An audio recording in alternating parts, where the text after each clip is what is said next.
ಎಲ್ರಿಗೂ ನಮಸ್ಕಾರ. ಆಚಾರ್ ಮನೆ ಕಿಚನ್ಗೆ ಸ್ವಾಗತ. ಇವತ್ತಿನ ವಿಡಿಯೋದಲ್ಲಿ ಸಿಂಪಲ್ ಆಗಿ ಹಾಗೂ ಟೇಸ್ಟಿಯಾಗಿ ಶಾವಿಗೆ ಪಾಯಸ ಮಾಡೋದನ್ನು ತೋರಿಸ್ಕೊಡ್ತಾ ಇದ್ದೇನೆ.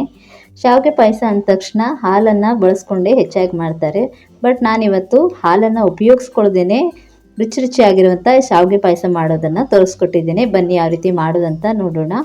ಗ್ಯಾಸ್ ಮೇಲೆ ಒಂದು ಕಡಾಯಿ ಇಟ್ಕೊಂಡು ಅದಕ್ಕೆ 1 ಸ್ಪೂನ್ ಆಗುವಷ್ಟು ತುಪ್ಪನ ಸೇರಿಸ್ಕೊಂಡು, ತುಪ್ಪ ಸ್ವಲ್ಪ ಬಿಸಿ ಆದಮೇಲೆ ಇದಕ್ಕೆ ಗೋಡಂಬಿಯನ್ನು ಸೇರಿಸ್ಕೊಳ್ತಾ ಇದ್ದೇನೆ. ಈ ಗೋಡಂಬಿಯನ್ನು ಸ್ವಲ್ಪ ಕಲರ್ ಚೇಂಜ್ ಆಗುತ್ತನ ಫ್ರೈ ಮಾಡ್ಕೊಳ್ಳಿ. ಇದಕ್ಕೇನೆ ನಾನು ಒಂದು ಸ್ವಲ್ಪ ಒಣ ದ್ರಾಕ್ಷಿನೂ ಕೂಡ ಸೇರಿಸ್ಕೊಂಡು ಹುರ್ಕೋತಾ ಇದ್ದೀನಿ.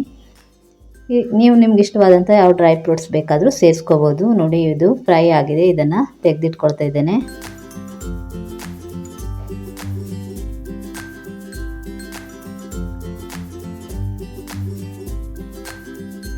ನೋಡಿ, ತೆಗೆದಿಟ್ಕೊಂಡಿದ್ದೇನೆ. ಇವಾಗ ಅದೇ ತುಪ್ಪಕ್ಕೆ ಇನ್ನೊಂದು ಸ್ವಲ್ಪ ತುಪ್ಪನ ಸೇರಿಸ್ಬಿಟ್ಟು 1 ಕಪ್ ಆಗುವಷ್ಟು ಶಾವಿಗೆಯನ್ನು ಸೇರಿಸ್ಕೊಳ್ತಾ ಇದ್ದೇನೆ.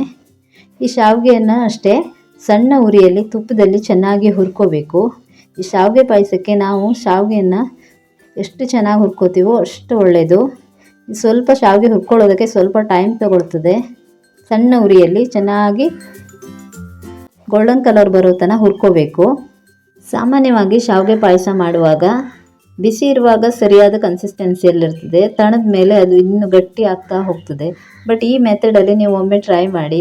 ಎಷ್ಟು ಹೊತ್ತು ಇಟ್ಟರೂ ಕೂಡ ಪಾಯಸ ಗಟ್ಟಿ ಆಗೋದಿಲ್ಲ. ನಾವು ಯಾವ ಕನ್ಸಿಸ್ಟೆನ್ಸಿಯಲ್ಲಿ ಮಾಡಿರ್ತೀವೋ ಅದೇ ರೀತಿ ಇರ್ತದೆ. ಈ ಶಾವಿಗೆ ಹುರಿತಾ ಸ್ವಲ್ಪ ಕಲರ್ ಚೇಂಜ್ ಆದ ತಕ್ಷಣ ಗ್ಯಾಸನ್ನು ಆಫ್ ಮಾಡಿಬಿಟ್ಟು ಈ ಕಡಾಯಿ ಬಿಸಿಯಲ್ಲೇ ಸ್ವಲ್ಪ ಈ ರೀತಿ ತಿರ್ಸ್ಕೊಂಡ್ರೆ ಸರಿಯಾದ ಕಲರಲ್ಲಿ ಫ್ರೈ ಆಗ್ತದೆ. ನೋಡಿ, ಈ ರೀತಿ ಹುರ್ಕೋಬೇಕು. ಇವಾಗ ಈ ಮೆಥಡನ್ನು ಉಪಯೋಗಿಸಿ ಒಂದು ಪಾತ್ರೆಗೆ ನಾನಿಲ್ಲಿ 2 ಗ್ಲಾಸ್ ಆಗುವಷ್ಟು ನೀರನ್ನು ಸೇರಿಸ್ಕೊಳ್ತಾ ಇದ್ದೇನೆ. ಈ ನೀರು ಬಿಸಿಯಾದ ತಕ್ಷಣ ನಾವೇನು ಶಾವಿಗೆಯನ್ನು ಹುರ್ಕೊಂಡಿದ್ವಲ್ಲ ಅದನ್ನು ಸೇರಿಸ್ಬಿಟ್ಟು ಒಂದು ಸಲ ಚೆನ್ನಾಗಿ ಮಿಕ್ಸ್ ಮಾಡ್ಕೋಬೇಕು. ಇದಕ್ಕೇನೆ ನಾನು ಒಂದು ಸ್ವಲ್ಪ ಉಪ್ಪನ್ನು ಸೇರಿಸ್ಕೊಳ್ತಾ ಇದ್ದೇನೆ.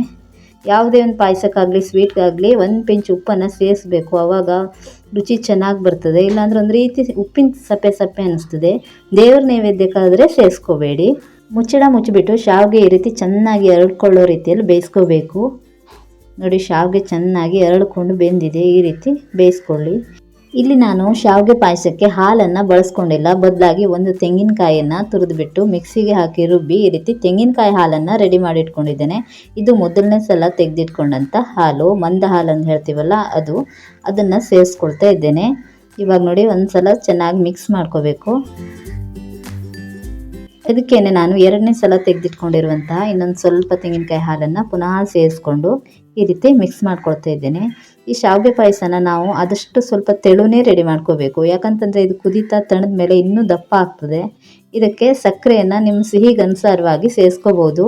ನಿಮ್ಗೆ ಸಕ್ಕರೆ ಇಷ್ಟ ಇಲ್ಲ ಅಂತಂದರೆ ಬೆಲ್ಲನ ಕೂಡ ಸೇರಿಸ್ಕೋಬೋದು. ನಾನಿಲ್ಲಿ ಒಂದು ಅರ್ಧ ಕಪ್ ಆಗುವಷ್ಟು ಸಕ್ಕರೆನ ಸೇರಿಸ್ಕೊಂಡಿದ್ದೇನೆ.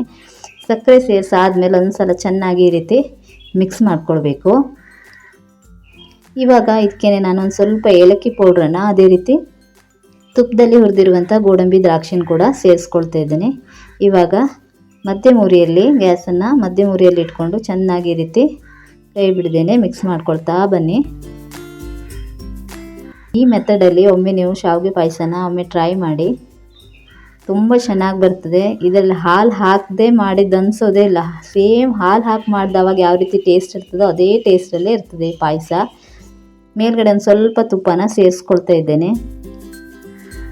ಈ ರೀತಿ ಚೆನ್ನಾಗಿ ಒಂದು ಸಲ ಮಿಕ್ಸ್ ಮಾಡ್ಕೊಳ್ಳಿ.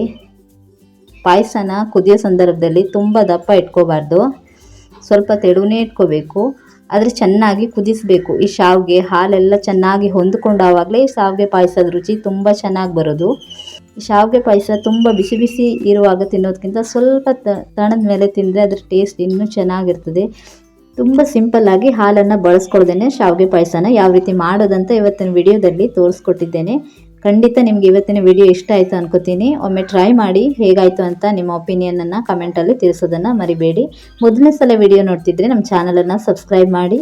ಅದೇ ರೀತಿ ಇನ್ನಷ್ಟು ಟೇಸ್ಟಿ ಆದಂಥ ರೆಸಿಪಿಯೊಂದಿಗೆ ಮತ್ತೆ ಸಿಗೋಣ. Thank you for watching.